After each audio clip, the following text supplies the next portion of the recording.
wabarakatuh. Waalaikumsalam warahmatullahi wabarakatuh. Pada pertemuan kali ini akan kita mengikuti bersama-sama pelajaran ngaji tematik, tepatnya mengenal lafadz di Al-Quran, yang lafadznya kalau diartikan artinya adalah hujan. Misalnya ada kata berbunyi matorun, yang kedua ada kata berbunyi goithun. Kedua kata ini sama artinya, yakni hujan. Matorun artinya hujan, goithun pakai tha juga sama artinya hujan. Kita buka contoh dalam ayatnya, ada kata matorun. Tepatnya saya ambil contohnya dari surat An-Nisa 102. Ini saya baca arti per kalimat dulu.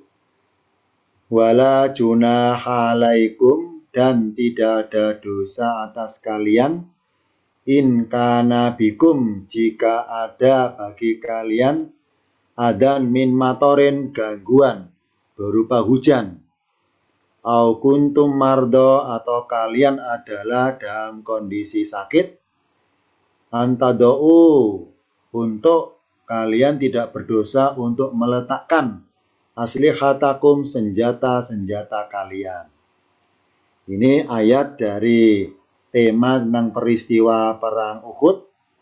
Ini Allah memberikan suatu keterangan bahwa selama kondisi perang harus memegang senjata, harus bersiap dengan senjatanya. Tapi barangkali ketika perang itu ada hujan atau gangguan berupa hujan atau sedang sakit, maka boleh melepaskan senjatanya. Di sini ada kata-kata matorin, hujan. Yani hujan yang bermaksud dianggap sebagai suatu gangguan dalam perang. Ini matorin artinya hujan, yang bermaksud hujan sebagai suatu yang mengganggu untuk berperang. Jadi kasarnya gara-gara ada hujan, maka tangan yang memegang senjata boleh meletakkan senjatanya dikarenakan sedang ada hujan. Jadi tidak melanjutkan peperangannya. Ini contoh lafadz matorin yang artinya hujan, yang bermaksud hujan yang dianggap sebagai gangguan dalam suatu aktivitas ataupun perbuatan. Matorin artinya hujan yang bermuatan gangguan. Contoh dalam petanya tentang Uhud. Ini saya ngutip dari kitab Atas Al-Quran yang asli, yang berbahasa Arab, jadi maaf barangkali tampilannya full Arabik tulisannya. Ini karena kecil tulisan di layarnya, saya baca singkat. Ini ilustrasi dari posisi perang Uhud waktu itu. Ini dalam tulisan ini ada kecil, di Rasul posisinya dekat dengan bukit Uhudnya, sedangkan musuhnya dari arah yang lainnya. Ini yang warna hijaunya adalah pasukan yang paling depan.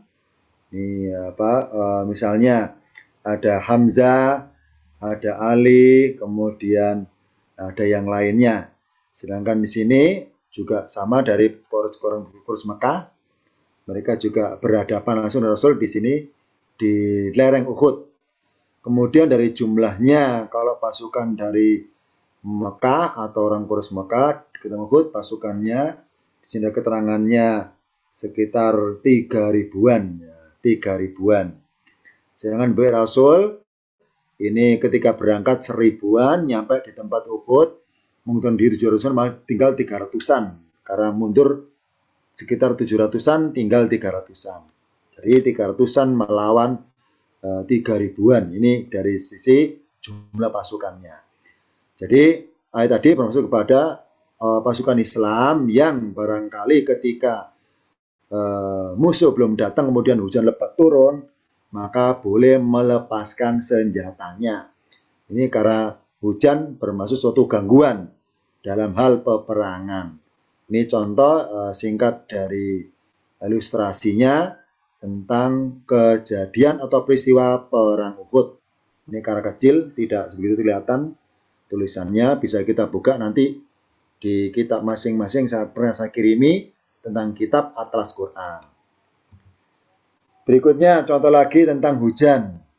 Tepatnya Al-A'raf 84. Saya baca per kalimatnya. Fanjainahu, maka kami menyelamatkannya. Nya ini adalah Nabi Lut alaihissalam, karena kisah tentang Nabi Lut. Wa ahlahu, dan keluarganya. Illa, kecuali atau melainkan imra'atahu, yakni istrinya. Kanat minal ghabirina, istrinya. Kenapa nggak selamatkan? Karena termasuk orang-orang yang tertinggal, yang akan disiksa oleh Allah.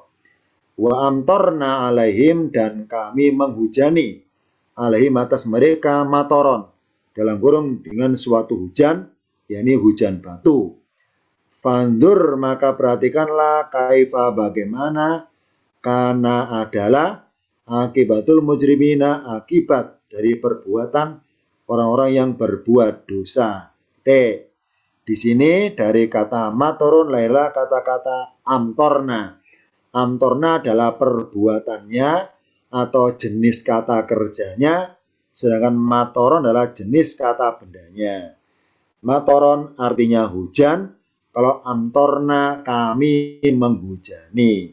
Di sini gambaran adegan peristiwa Nabi Lut alaihissalam bersama kaumnya, yang Allah hujani batu kaumnya, sedangkan Nabi Lut dan beberapa kaumnya dan keluarganya Allah selamatkan, kecuali istri beliau yang juga kena oleh hujan batu tersebut. Di sini hujan yang kemasannya bersifat siksaan yang menimpa kepada kaumnya Nabi Lut alaihissalam. Hujan berupa batu yang hujannya konotasinya siksaan. Contoh dalam layarnya ini peta singkatnya. Jadi peristiwa berasal di sini peristiwanya di suatu negeri atau wilayah dekat dengan Laut Mati. Di sini ada Laut Mati. Di sini negeri Nabi Lut alaihissalam. Di sini kejadiannya. Negerinya Allah jungkir balikkan. Jadi mereka di atas tanah, Allah balik tanahnya menjadi mereka terkubur hidup dalam tanah. Sebelumnya dihujani batu dari atas, ya, hujan karena matoron, hujan yang kondisinya berupa siksaan untuk mereka. Ini salah satu dari gambaran singkat Nabi Lut, domisili di sini kaumnya dekat namanya Laut Mati, dekat dengan Laut Mati. Di sini peristiwanya Nabi Lut salam. Berikutnya contoh lagi kata hujan, sambil dari Al-Anfal 32. Ini salah satu dari adegan peristiwa orang-orang di Mekah yang mereka menantang Rasul Muhammad karena mereka tidak percaya, tidak yakin bahwa yang Rasul bawa itu suatu kitab firman Tuhan. Mereka nggak yakin, mereka ragu. Qalu, dan ketika mereka berkata, ini berkatanya bukan bermaksud doa tapi bersifat menantang kepada Allah. Meskipun sama-sama Allahumma lafadznya. Biasanya kita kan Allahumma kan berdoa lafadznya. Di sini mereka pakai juga Allahumma. Tapi nggak bermaksud doa tapi menantang. Wa'id qalu, dan ketika mereka berkata Allahumma, ya Allah atau wahai Allah, in kana hada, jika adalah Al-Quran ini, dalam kurung Al-Quran, wal haqqo, ya benar, min indika, dari sisimu. Nah, jadi mereka meyakini bahwa Quran nggak benar. Rasul bilang ini benar. Jadi mereka meyakini bahwa Quran tidak benar. Nah, mereka minta bukti kepada Allah bahwa kalau pendapat mereka itu ternyata tepat bahwa Quran ini adalah palsu atau bukan firman Tuhan, maka mereka minta kepada Allah bukti bahwa pendapat mereka itu salah. Fa'amtir alaina, maka hujanilah atas kami hijaratan minas samai, batu dari langit. Jadi di sini mereka kepada Allah minta dengan lafaz Allahumma, ya Allah atau wahai Allah, in kana hada, jika adalah Al-Quran ini, wal haqqo, ialah benar, min indika, dari sisimu, fa'amtir alaina, maka hujanilah atas kami hijaratan, batu, minas samai dari langit. Di sini kata kerja bunyinya amtir. Kalau matoron hujan, kalau amtir hujanilah. Ini termasuk kata bermaksud perintah. Hujanilah. Jadi mereka minta dihujani berupa batu dari langit. Kalau pendapat mereka itu salah menurut Allah. Nah, mereka pendapat bahwa apa yang Rasul sampaikan kepada mereka itu bukan firman Tuhan, tapi karangan Muhammad sendiri. Nah, mereka minta bukti bahwa pendapat mereka salah. Dengan bukti, yakni ada hujan batu dari langit menimpa kepada mereka di Mekah itu. Ini contoh adegan orang Mekah minta bukti kepada Allah berupa hujan batu dari langit menimpa mereka kalau mereka dianggap salah pernyataannya. Ternyata dalam akhir kisahnya Allah tidak menimpakan hujan kepada mereka Mekah, justru mereka itu salah. Kenapa? Karena waktu itu Jibril ngasih tahu bahwa Muhammad, jadi selama engkau masih tengah mereka, Allah enggak akan mengadab mereka. Jadi lafadznya berbunyi, wa makan Allah liyadhim wa anta fihim, gitu bunyi ayatnya. Wa makan Allah liyadhim wa anta fihim, wa Muhammad. Allah enggak akan nyisa mereka selama engkau masih berada di Mekah, di tengah-tengah mereka. Oh, berarti murka Allah berupa menghujani batu langit, itu Allah pending ibaratnya karena ada Rasul Muhammad di tengah-tengah mereka. Maka keberadaan Nabi dengan mereka menjadi rahmat bagi orang Mekah. Meskipun orang Mekah itu dalam kondisi berbuat ingkar, mengingkari tentang kebenaran Al-Quran. Terbukti mereka nantang minta dihujani batu, Allah tidak nuruti mereka. Karena di tengah mereka ada Rasul Muhammad sebagai rahmat Allah, sebagai bukti bahwa murka Allah undur atau Allah bending ya.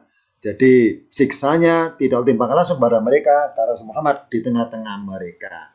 Ini contohnya ada kata amtir berupa permintaan pengen dihujani batu dari langit.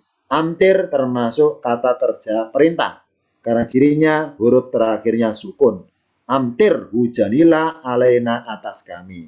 Kalau matoron hujan, kalau amtir hujanilah. Contoh yang lain, surat Luqman 34. Ini dalam istilah ulumul Quran dinamakan ayat mafatihul ghaib, yakni ayat yang bermuatan kunci-kunci kegaiban. Saya baca berkata, Innallaha sungguhnya Allah, indau di sisinya ilmu saati, pengetahuan tentang detik-detik saat, yakni hari kiamat atau hari akhir. Wa yunazzilul ghaitha, dan dia menurunkan hujan. Wa ya'lamu ma fil harhami, dan dia mengetahui apa yang di dalam rahim. Wa ma tadri nafsun, dan tidaklah seorang mengetahui madza taksibu godan, apa yang dia kerjakan besok. Wa ma tadri nafsun, dan tidaklah seorang mengetahui bi ayyi ardin tamudu, di bumi manakah dia akan mati. Innallaha sungguhnya Allah alimun maha mengetahui, khabirun maha teliti arti aslinya. Ada 5 kunci-kunci kegaiban yang hanya saja yang tahu, yang lainnya tidak ada yang tahu. Yang pertama adalah hal yang gaib adalah tentang kapan, saat apa, saat, detik-detik kejadian kiamat, kapan datangnya. Itu pengetahuannya Allah simpan di sisi Allah. Ini pertama. Hal yang gaib adalah tentang ilmu saati, pengetahuan tentang detik-detik kiamat. 1. Yang kedua adalah hal yang gaib adalah wa yunazzilul ghaitha, kapan turunnya hujan, meskipun kelihatan mendung, bentuk hujan namanya ghaitha. Dari apa namanya Allah yang mengatur, menentukan kapan turunnya hujan, tidak ada yang tahu. Wa yunazzilul ghaitha, dan dia menurunkan hujan. Yang kedua. Yang ketiga adalah dan Allah mengetahui apa yang dalam rahim itu, apakah bayinya laki-laki atau perempuan, Allah Maha tahu. Allah tahu di situ. Ini yang ketiga. Yang keempat, seseorang nggak bisa mengetahui apa yang akan dikerjakan besok, Allah yang tahu. Ini yang keempat. Yang kelima adalah Wa ma tadri nafsun bi ayyi ardin tamutu. Seorang di mana dia akan mati. Kalau mengenai di mana dia akan lahir bisa direncanakan. Tapi kalau mengenai matinya nggak ada yang tahu. Karena bi ayyi ardin tamutu dia akan mati. Ini contoh dari ayatnya. Ada yang paling bawah saya ulangi karena tadi sinyalnya putus, saya baca singkat. Jadi ada 5 hal yang gaib yang Allah simpan, yang selain Allah tidak ada yang tahu. Yang pertama adalah hal yang gaib, kapan terjadinya detik-detik kiamat atau hari akhir. Yang kedua, kapan terjadinya hujan. Yang ketiga, apa yang di dalam rahim, itu Allah Maha tahu. Yang keempat, apa yang dikerjakan manusia besok, itu Allah Maha tahu. Yang kelima, kapan manusia atau seorang di mana dia akan mati, Allah yang lebih tahu. Allah Maha tahu. Bi ayyi ardin tamutu, di mana dia akan mati. 5 hal kegaiban termasuk ada kata goitha. Goithun sama dengan matorun. Di sini karena hujan yang bermuatan nikmat atau rahmat, maka hujan lafadznya berbunyi goitha. Kalau tadi matorun, sekarang goitha atau goithun. Hujan yang bermaksud nikmat. Intinya hujan yang bersifat menyenangkan bagi yang dihujani atau bagi yang negerinya dikirimi hujan oleh Allah di situ. Contoh berikutnya. Ini contoh ayatnya. Wa huwallazi, dan dia yang yunazzilul ghaitha, menurunkan hujan, min ba'di ma, apa yang mereka telah putus asa, uyan suruh rahmatahu, dan dia menyebarkan rahmatnya, wa huwal aliyul hamidu, dan dia maha tinggi lagi maha terpuji. Ini contoh sebutan ghaitha, yakni hujan yang diturunkan kepada suatu negeri. Ya, sebelumnya penghuninya atau penduduknya merasa putus asa dalam kondisi kekeringan lama, atau putus asa nunggu doanya terkabulkan tentang hujan, maka Allah berikan hujan kepada mereka dan Allah menyebarkan rahmatnya lewat hujan tersebut berupa tumbuhnya atau suburnya tanaman-tanaman negeri tersebut. Ini contoh kata hujan pakai lafaz goitha karena bermuatan positif, yakni hujan yang dirindukan suatu negeri, hujan yang diharapkan oleh suatu negeri supaya mengakhiri masa pacekliknya, mengakhiri masa keringannya, dan Allah menyebarkan rahmatnya berupa munculnya atau suburnya tumbuh-tumbuhan setelah terjadi siraman hujan ke negeri tersebut. Al-ghaitha, hujan yang bermuatan nikmat. Contoh lagi ini dari ucapan Yusuf kepada pihak lain tentang ramalan mimpinya. Tsumma ya'ti min ba'di dzalika, kemudian akan datang dari sudah itu amun, 1 tahun, fi yang dalamnya yughathun nasu, manusia akan dihujani atau diberi hujan. Tahun itu mereka manusianya berbuat memeras, dalam kurung memeras anggur. Di sini ada kata yughathu. Kalau goithun hujan, kalau yughathu salah satu cirinya kata kalau pasti awalan dia nih akhirnya doma. Yughathu. Yughathu hujan berupa nikmat, karena meskipun cuma setahun tapi merasa hujan karena kesalahan mereka untuk memeras atau panen dengan buah-buahan anggurnya. Yughathu artinya dihujani. Yughathu dihujani atau diberi hujan oleh Allah. Yughathu termasuk kata kerja. Contoh yang lain. Ini adegan ketika di neraka nanti, di neraka. Wa in yastaghitsu yughatsu bima'in. Wa in, dan jika, ini maaf ya, aja panjang, sambil dari potongan ayatnya yang ada kata-kata hujan. Wa in, dan jika, yastaghitsu, arti perkata adalah mereka meminta curahan air. Ini salah satu keluhan dari penghuni neraka ketika mereka merasa kepanasan, merasa kehausan, mereka berbuat yastaghitsu. Yani apa? Meminta curahan air. Yang menurut bagi mereka, air itu menyegarkan karena nikmat. Karena nikmat paling berharga di neraka adalah adanya air. Nah, jadi mereka minta curahan air. Ternyata ketika minta berupa kata kerja pakai yastaghitsu, yang menurut mereka adalah harapan mereka adalah curahan air yang dingin, yang menyegarkan. Ternyata Allah balas berupa yughatsu bima'in. Yughatsu, mereka dicurahkan atau diberi curahan air dengan air kalmuhli, seperti cairan besi, ya. Muhli, besi yang mendidih, yaswi al-wujuha, yang menghanguskan wajah.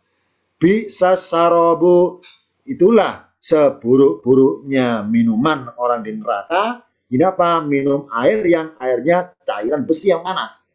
Wasaat murtafakon, dan seburuk-buruknya tempat istirahat di Mekah. Di neraka. Di sini ada dua kata, yastaghitsu dan yughatsu. Kedua kata ini sama dari kata ghaithun. Ghaithun artinya hujan.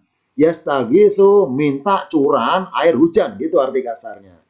Ini salah satu harapan orang neraka yang merasa tidak betah, kepanasan dan haus, membayangkan segarnya curahan air dari Allah, mereka minta yastaghitsu. Ternyata Allah balas berupa yughatsu, benar kasih curahan air, cuma air yang seperti panasnya cairan besi yang menghanguskan wajah mereka. Jadi mereka tidak sempat untuk membuka mulut minum, disiramkan kepada wajah mereka. Kalmuhli yaswil wujuha. Yastaghitsu, meminta curahan air, Allah balas pakai yughatsu. Mereka dicurahkan berupa air, tapi air yang di luar nikmatnya. Ini apa? Air yang seperti cairan besi yang mendidih.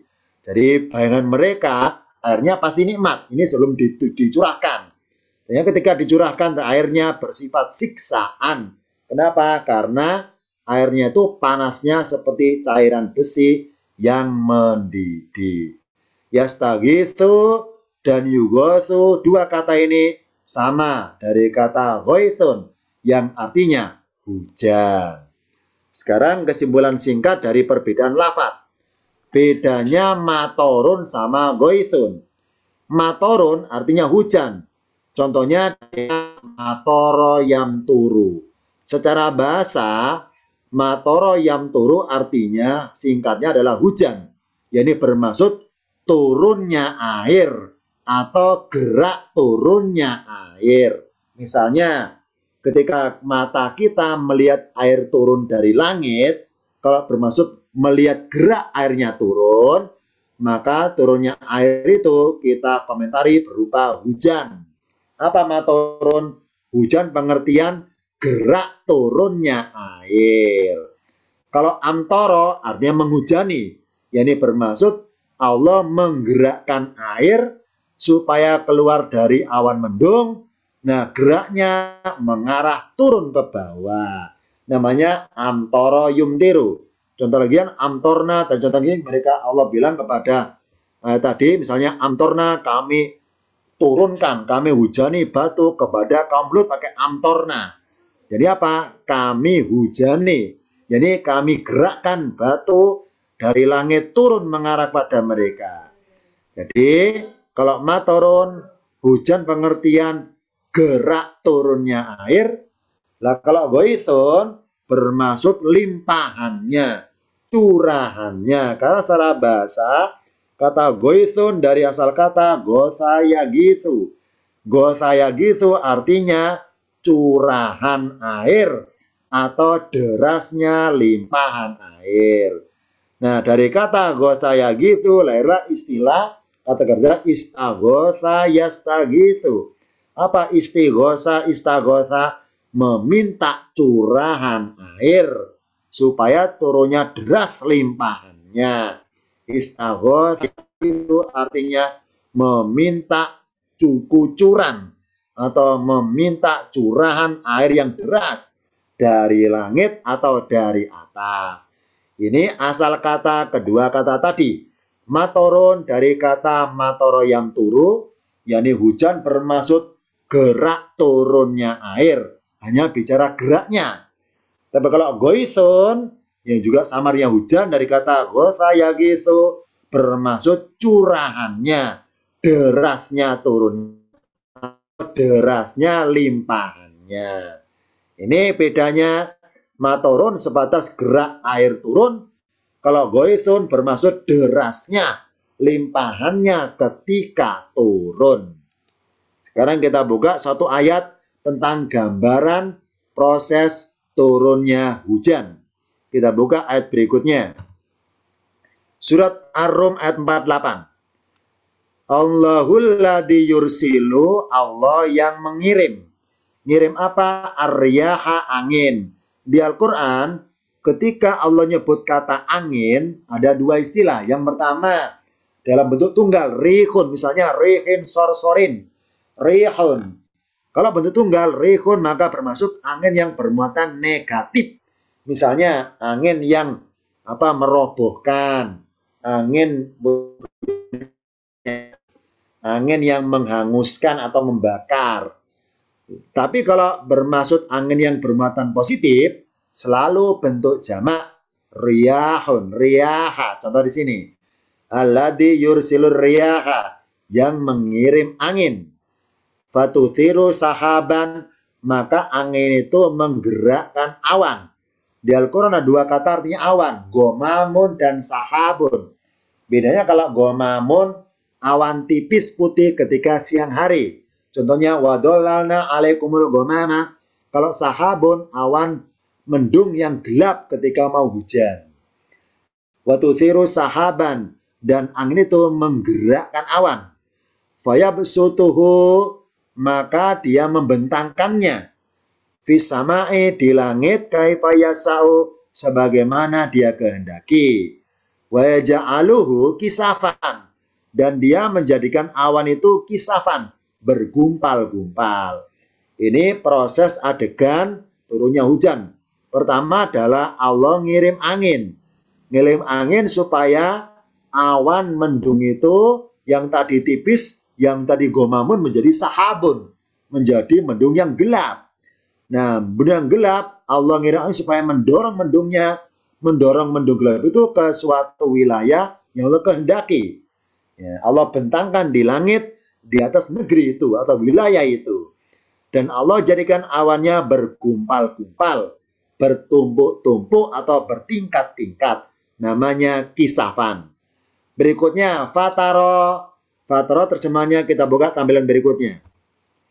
Fatarol wadako, maka kamu melihat butiran air yakhruju min khilali, keluar dari celah-celahnya. Celah-celahnya gumpalan awan yang tebal tadi itu. Faida asobabihi, maka ketika dia dalam kurung hujan itu mengenai dengannya man yasa, siapa yang dia kehendaki, min ibadi, dari hamba-hambanya, idahum, tiba-tiba mereka yastabsiruna, mereka menjadi gembira. Ini contoh adegannya setelah Allah buat mendungnya kisafan, yakni bergumpal-gumpal bertingkat-tingkat, maka Allah keluarkan air, butiran-butiran air keluar dari celah-celah mendung yang gumpalan-gumpalan itu. Yang menarik adalah ada kata taro al-wadako, kamu lihat butiran-butiran air. Oh, berarti hujan itu memang berupa air, tapi sebenarnya adalah butiran-butiran air yang keluar dari celah-celah mendung yang gelap itu. Yang kedua adalah kata-kata taro. Apa taro? Kamu melihat. Saya kamu di sini satu orang. Satu orang. Maksudnya bahwa tidak semua orang manusia penglihatannya peka atau tajam untuk bisa melihat butiran-butiran air yang keluar dari gumpalan, kisafan gumpalan awan-awan tersebut. Jadi meskipun hanya turunnya berupa butiran air, tapi karena butirannya turunnya itu rapat, maka namanya darosa. Apa darosa? Bertubi-tubi. Indonesia namanya deras, hujan deras. Jadi kata-kata deras, kata darosa. Apa darosa? Bertubi-tubi. Yani butiran air bertubi-tubi keluar atau turun menuju bumi. Dari kata-kata darosa itulah lahirlah istilah madrasatun. Apa madrasatun? Sekolahan. Ini apa? Tempat bertubi-tubi. Tempat bertubi-tubi untuk mempelajari suatu pengetahuan atau ilmu. Jadi kata madrasatun atau darosa atau deras dari kata peristiwa hujan. Ini apa? Tarol wadeko.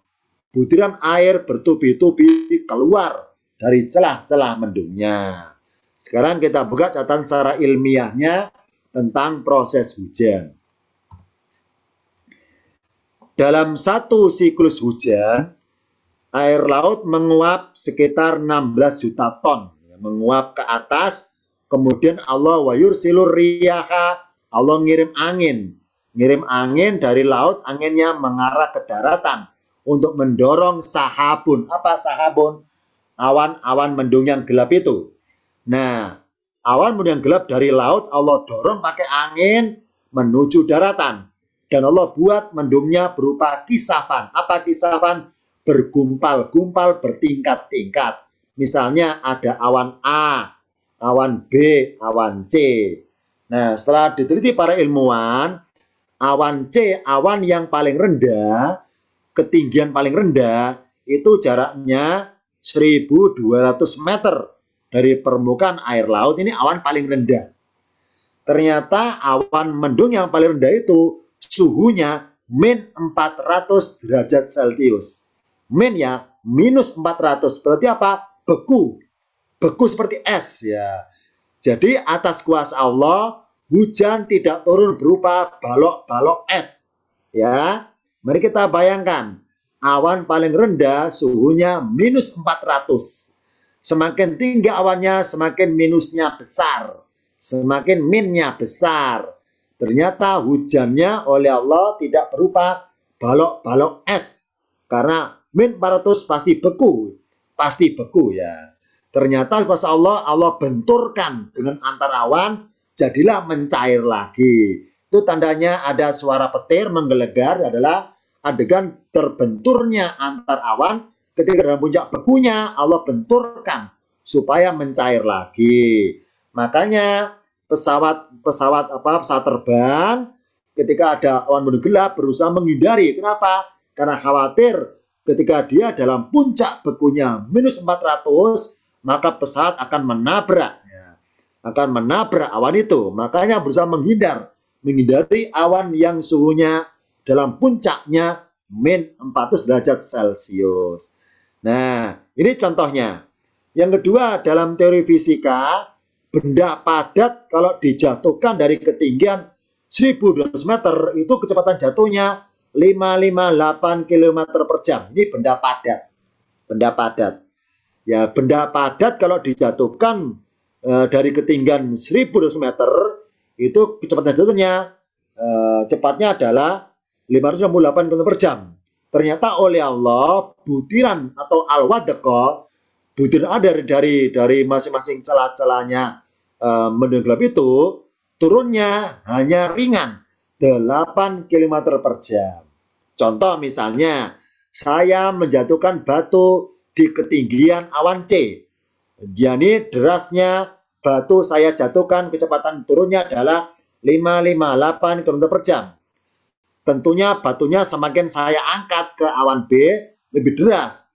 Kenapa? Karena dalam teori fisika, benda padat semakin tinggi diangkatnya ketika dijatuhkan semakin deras dibanding tingkatan yang paling bawah. Jadi ketika ada batu dijatuhkan pada tingkatan awan C, dengan batu dijatuhkan tingkatan awan B atau A, tentu lebih deras. Lebih deras jatuhnya dari awan A dan B. Kenapa? Lebih tinggi dari awan yang C. Ternyata hukum seperti itu bagi hujan tidak berlaku. Kenapa? Karena Pak Luhur meneliti bahwa butiran air yang keluar dari awan C dengan dari awan B dan awan A itu kecepatan jatuhnya sama-sama 8 km per jam. Harusnya dari awan C keluarnya jatuhnya kecepatannya 8 misalnya, dari awan B 10 misalnya, dari awan A 12 misalnya. Karena semakin tinggi awannya tentunya semakin deras kalau dijatuhkan. Ternyata hukum itu enggak berlaku bagi butiran air hujan. Atas kuasa Allah, meskipun butiran hujan turunnya di tingkatan awan manapun, tetap sama kecepatannya 8 km per jam. Jadi ibaratnya kita dilempari benda dengan kecepatan 8 dibanding 558 tentu lebih terasa ringan atau tidak sakit ketika kecepatan 8 km per jam. Ini namanya hujan sebagai rahmat. Apa bukti rahmatnya itu? Butiran air turunnya tidak seperti turunnya batu yang deras sekali. Tidak seperti benda padat. Tapi turunnya lambat, pelan-pelan. Turunnya pelan-pelan.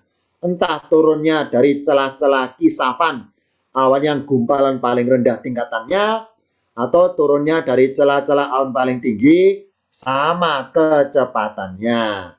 Jadi ini contoh gambaran singkat tentang matorun, hujan, maupun goithun. Juga sama artinya hujan. Bedanya kalau goithun, hujan yang bermuatan nikmat, yang diharapkan.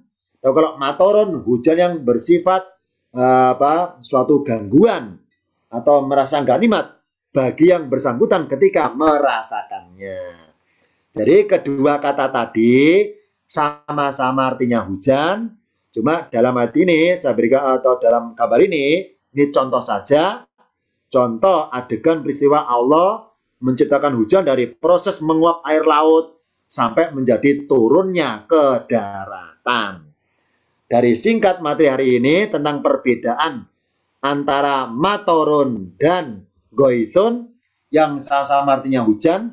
Yang paling mendasar bedanya adalah kalau matorun, hujan bermaksud gerak, ya, gerak turunnya air dari atas ke bawah. Kalau goithun, hujan yang bermaksud curahannya atau deras limpahannya dari atas ke bawah.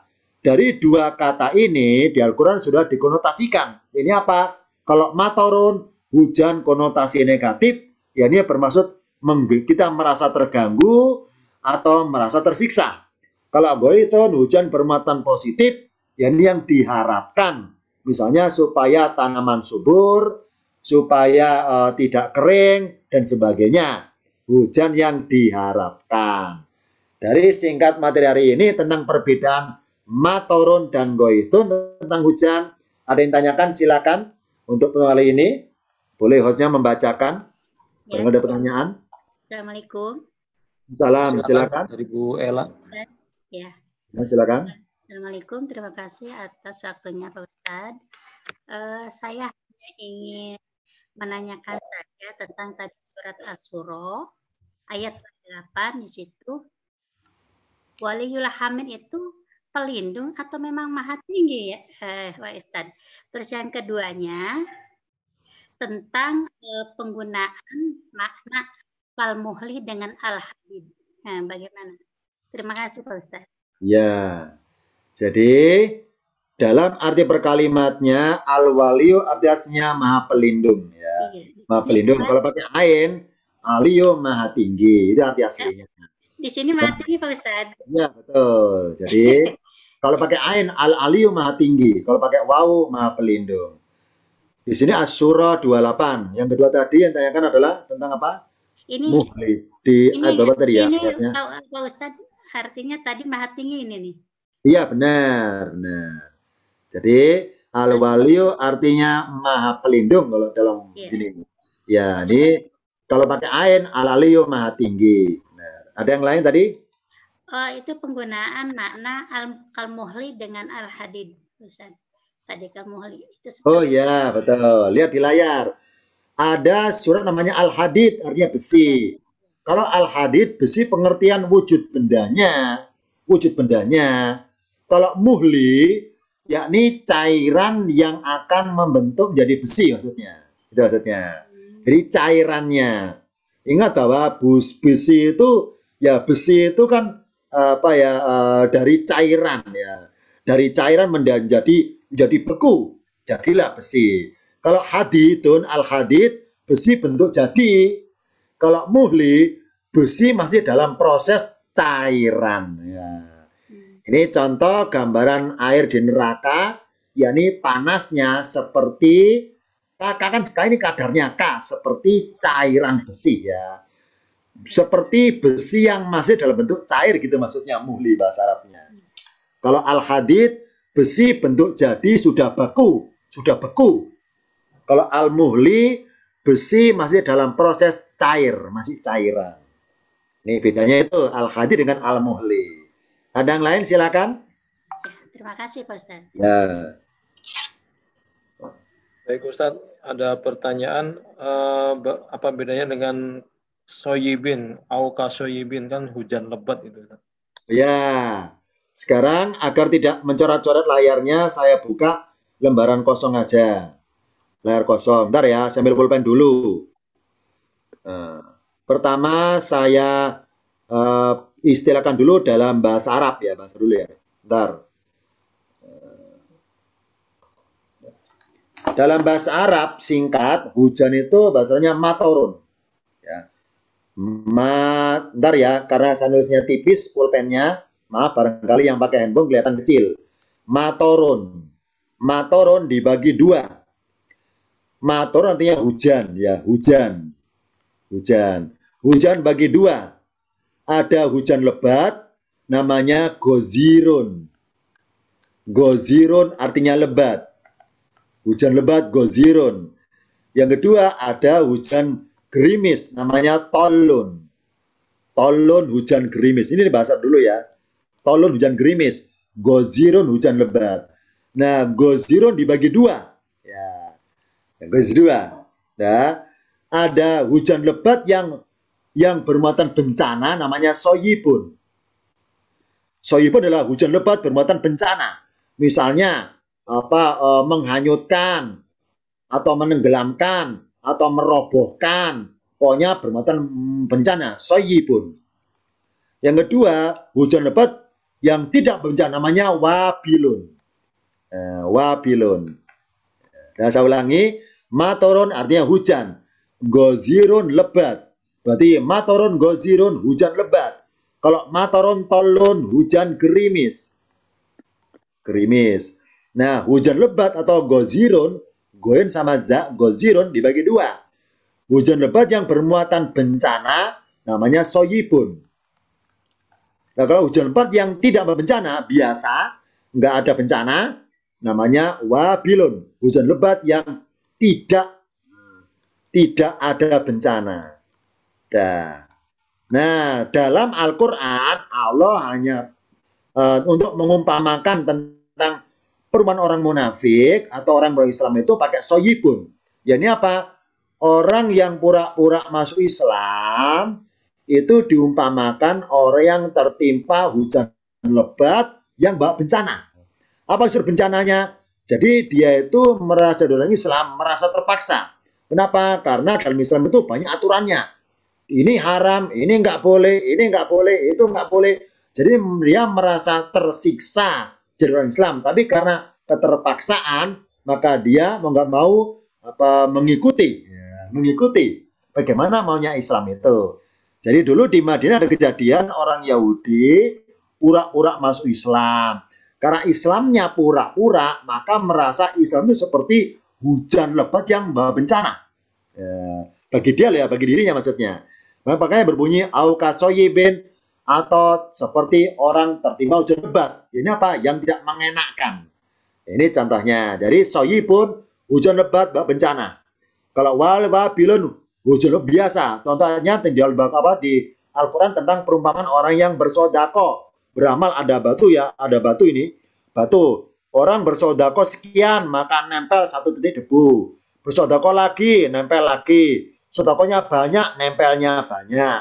Ya, karena infaknya banyak, nempelnya banyak. Debu adalah perwakilan dari jumlah sodakonya. Ketika dia sudah berusaha, ternyata suatu ketika dia itu mengungkit-ungkit ya amalannya, jadi ada riaknya, maka langsung ibaratnya batu tertimpa wabilun, disiram hujan sekali langsung hilang debunya. Apa wabilun? Hujan yang biasa normal, tidak bermuatan bencana. Kalau soyibun, hujan yang membawa bencana. Jadi orang-orang Arab sana ketika membicarakan tentang hujan, mereka bagi bicara matorun. Matorun. Kenapa? Kalau matorun dibagi-bagi. Matorun, gozirun, lebat. Lebat boleh, lebat ya. Lebat. Matorun, tolun, gerimis. Nah, kalau goithun tidak diistilahkan dengan gozirun dan tolun. Tidak diistilahkan. Jadi yang diistilahkan mengenai hujan lebat, hujan gerimis, hanya pakai istilah matorun, tidak yang istilah goithun. Ya, itu yang kalau goithun nggak ada istilah dibagi-bagi lagi. Tapi kalau matorun masih ada istilah dibagi-bagi lagi. Matorun gozirun hujan lebat dan matorun tolun hujan gerimis. Itu bedanya. Ada yang lain? Silakan. Terakhir. Silakan yang lain. Di kolom chat sudah kosong, Ustaz. Ya, kalau nggak ada, intinya adalah, jadi dari berbagai ayat di Al-Quran, kata matorun yang artinya hujan, sudah Allah identikan sesuatu yang tidak mengenakan bagi siapa yang tertimpa hujan tersebut. Sudah dikonotasikan sesuatu yang negatif. Tapi kalau goithun, Allah berikan gambaran sesuatu yang nikmat atau mengenakan bagi yang mengharapkan hujan tersebut. Ini contoh persamaan kata di Al-Quran, sama artinya hujan, tapi konotasinya berbeda. Itu dulu dari saya untuk hari ini, singkat materinya tentang hujan. Insya Allah kita sambung lagi pada pertemuan berikutnya. Demikian dari saya, maaf barangkali ada beberapa catatan yang kurang tepat dari tampilannya maupun terjemahannya. Kita akhiri, akhir kalam. Wassalamualaikum warahmatullahi wabarakatuh. Waalaikumsalam warahmatullahi wabarakatuh.